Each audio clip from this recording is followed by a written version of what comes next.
আপনার জীবনে পরিবর্তন আসতে পারে যদি আপনি তা নিজের মধ্যে ধারণ করেন। ধারণ করাটা আপনার ব্যাপার। আপনি চাইলে পারবেন, যদি মনে করেন পারবো তাহলে পারবেন, যদি মনে করেন পারবো না তাহলে সম্ভব না কখনোই। আর সত্য কখনো চাপা থাকে না। সত্য নিয়েই একটা প্রাচীন সত্য কথা বলবো, গল্প বলবো, সেটা একবার শুনুন মন দিয়ে, প্রতিদিন আপনারই উপকার হবে। প্রাচীনকালে এক গ্রামে একজন গরিব ব্রাহ্মণ বাস করতেন। তিনি খুব সৎ ভক্তও ছিলেন। প্রতিদিন সকালে তিনি শ্রীকৃষ্ণের নাম জপ করতেন এবং মানুষকে সত্যের পথে চলার শিক্ষা দিতেন।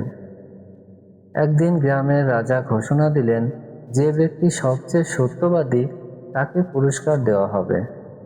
অনেক মানুষ রাজার কাছে গেল, সবাই নিজেকে সৎ প্রমাণ করার চেষ্টা করলো, কিন্তু রাজা কারো কথায় সন্তুষ্ট হলেন না।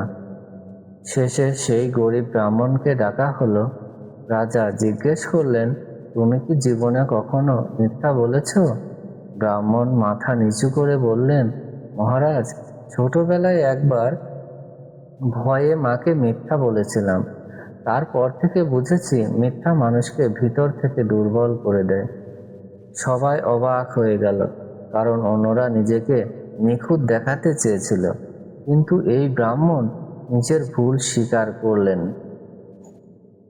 রাজা হাসলেন এবং বললেন, যে নিজের ভুল স্বীকার করতে পারে সেই প্রকৃত সত্যবাদী।